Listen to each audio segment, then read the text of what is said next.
Up and personal today.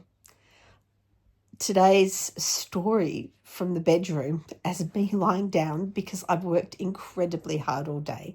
I now work as a landscape designer and I have a landscaping business, and I'm on tools a lot of the time helping out as well as designing and overseeing and all of that. And today we have just got back from work, from holiday, so I was needed on tools and I'm exhausted. I'm 55. My name is Catriona, and this channel is all about how to live your life with creativity, like having a creative life, using your hands to choose and your mind and your heart to choose the life you want, how to create the life you want, and really making your life, your own. You're putting your signature on it. I want to talk a little bit about the journey I've been on the last, 4 months or something. So about 4 months ago, my partner of nearly 9 years and I decided that it was time to call it quits. We weren't fighting. This is what's really strange about it. We very much love each other. There's a lot of respect between us, but we're really on different places with how we do life and where we are at the moment. And we were just those things were clashing, and it wasn't conducive to my well-being moving forward. And I think for both of us, we needed to separate. And we were doing it with a lot of kindness. We were going to try and cohabitate, but somewhere in the middle of that, she has decided that she really needs space to find herself, which I understand, and she asked me to move out. Now, we've lived in her place for, we moved in 7 years ago or something. So we've been living here for a long time. And I have been, and this is the longest place that I've ever lived anywhere. I moved around a lot as a child, a lot as an adult, lots of rentals, or lots of places, different relationships, etc.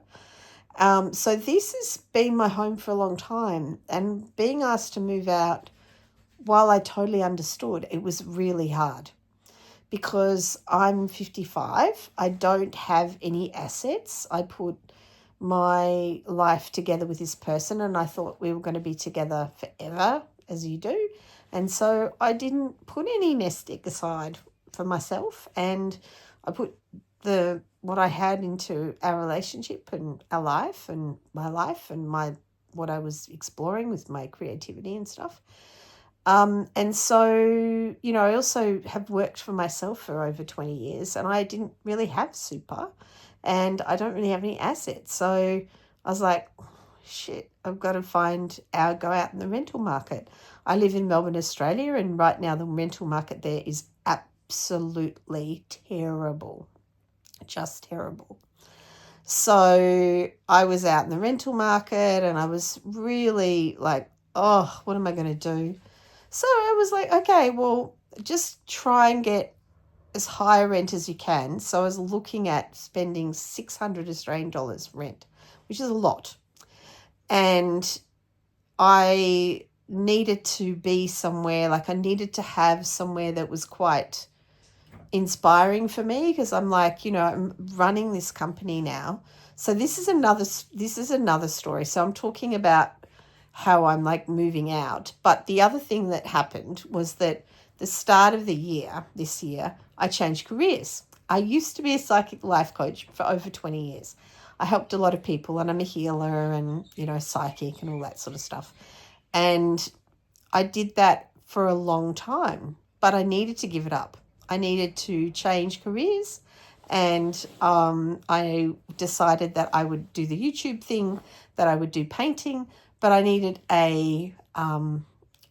some cash flow. So one of my clients who I had been supporting for a long time, and had become a friend, we were out for dinner having a steak night. I'm a vegetarian, so I wasn't eating that.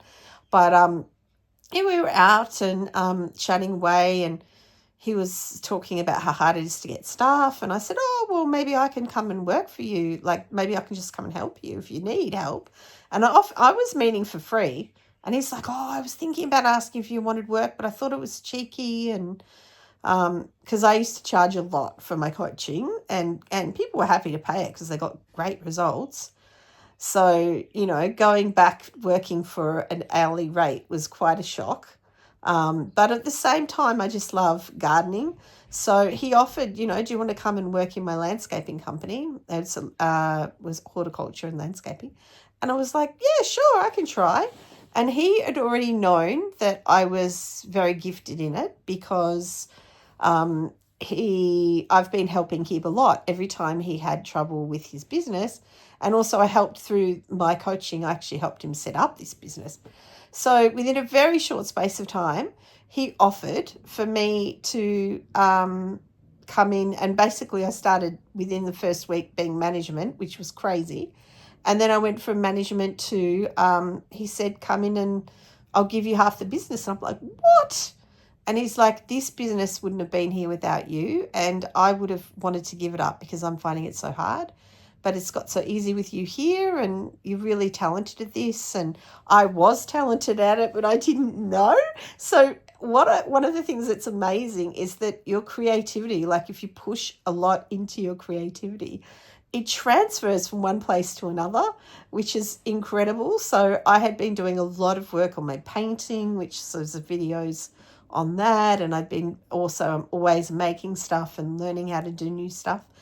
And I also garden a lot and learn a lot about plants, and have for like 30 years. So I do have like 30 years of experience in the garden and gardening and all of that. And I also had a plant shop as well. And so he knew all this, and he invited me to come in, and we together started building something that's quite amazing. And, we're just really working together so well. Anyway, so I am now 6 months in with the business, and we're doing really well, and we have lots of staff, and I'm working for a wage. So this is the first time in about 35 years that I've actually worked for a wage. I've usually worked for myself. So having steady income is quite a shock, but it's quite nice. So I've sort of done the opposite of other people. But the thing that's remarkable is that I was looking for a rental. So I found this beautiful little flat in Toorak, Australia. And the incredible thing was that when I was, so we were working around the corner at this gorgeous garden, and I went to go and get a coffee, and the cafe around the corner, and I asked if I could go to the toilet. And she's like, yeah, here's the key. And so she gave me the key, and you had to go through to the apartments basically. And there was a toilet on the bottom floor, and the apartments were incredible. Like there was this beautiful big brass door, and you open it up and it's all glass, and it's just, there's mirrors everywhere, and it's just beautiful. And I was like, I want to live here. I want to live somewhere like this. This is gorgeous. This is how I want to feel. Anyway, when I went looking for flats, one of the flats that I was looking at turned out to be in there, and I couldn't believe it. I rocked up, and I was like, oh, this is where I said I want to live. And I had said that before I'd broken up with my partner. I'd love to live in a place like this. Like I hadn't even really ever thought that I would move there. But then suddenly that had opened up, and I was like, wow. And all this stuff happened, and I was just loving it. I've got beautiful pictures of me inside there. You'll get to see, you'll see them right now. Bang, there. And I just loved it. It was like a French apartment, gorgeous. And I was about to get it. And my business partner said, on the weekend, I went to see this beautiful house in the Dandenongs, and I want to buy it. And would you like to come and see what it's like? Because if you love it, I want to buy it and we can move in together. And I was like, what? Because I freaking love the Dandenong Ranges in Australia. They're beautiful. Ferns, rainforest. It's gorgeous up there. Beautiful, beautiful, beautiful. And so we went to see it, and I didn't love it, but I was, I wanted to see how it was for the market. I was looking at the market for my friend just to make sure that he was getting good value. And then I saw this house, whoa. I was like, oh my God, this is the dream house. And I had said to him, look, I'm about to pay ridiculous rent anyway in Melbourne, so I can give you ridiculous rent and that will help your mortgage, and I'll promise to stay, living there for quite a long time. And so then he said, well, if you're going to do that, you may as well buy it with me. And I was like, what? And he's like, yeah, sure. And so generous. Like, this guy is next level. I know that I helped him a lot when I was coaching, and he said, it's about time you get supported the way that you support others, which was just like next level.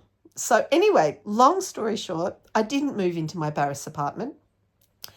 But and the thing that I also haven't told about this story is throughout the whole time, like when I was asked to move out of the house by my ex-partner, which I did understand, but I was gutted. I was so upset. I wasn't upset with her, but it just hurt. And I was like, this is the longest place I've been anywhere. This is my home. And it was just really hard, the idea of moving out. And so I was just like, oh my God, it was so hard. So I just kept trying to be loving, trying to see it in my head, asking, is it going to be okay? Is it going to be okay? And my friend Max was like, yes, it's going to be amazing. But at that point, we both didn't know we were going to be buying a house together. Anyway, so I just kept seeing that I had a home, that it was really amazing, that I was feeling good. And I just kept visualizing this and being really trying to create what I want, and really making my bedroom where I'd moved into the spare room at my ex's house. And I tried to make that room like a little haven for myself. And I bought this beautiful bedding and, a lovely bed and all of that stuff. And so here I am, after, thinking that, oh my God, how am I going to do the rental market? And it's so difficult in Melbourne, and going back and being a renter is hard. I've been privileged to not be a renter. I understand that. I know lots of you have to rent, but it's very difficult in Melbourne. So any of you who are in Melbourne, or anyone who in the world where rentals are difficult at the moment, I really feel for you. I really do. And I'm hoping that this video will inspire you just to be positive, because things really do work out. And I remember saying to people how, I've got to go into the rental, but I'm trying to be positive and all of this. And then boom, now I'm buying my dream home with one of my best friends. And we run this company together, Maximum Growth Horticulture. This is my work gear, see? Ooh, I'm actually wearing the outfit today. And wow. Wow. It's amazing. I just think about it and just I'm going to be in my dream home. Manifestation really works. Stay positive, folks. Really work on creating stuff. Creation happens in your heart and your head and your heart. It really does. It really works. Honestly. And a big part of how I stay calm is I crochet or I make something. Creativity helps you feel so much better, and it really, the more positivity you can put into your life, the more amazing your life can be. So there's my little incredible story. Honestly, it's such a miracle. When I move in there, you're going to see the most amazing videos, because it's so beautiful, and I'm going to have an incredible studio to move into, to work from. So see you all in the next video. Hopefully this little story has inspired you.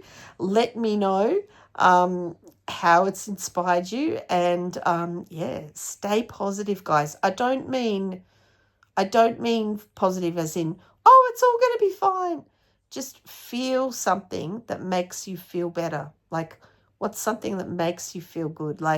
Before, I was lying here and my little dog was here, and my animals make me feel happy. What's something you can think of that just puts a smile on your face? Bring that gratitude, that feeling into your heart. Walk around with that. That's the place to create your life from, really. All right, I'll see you all in the next video. Bye.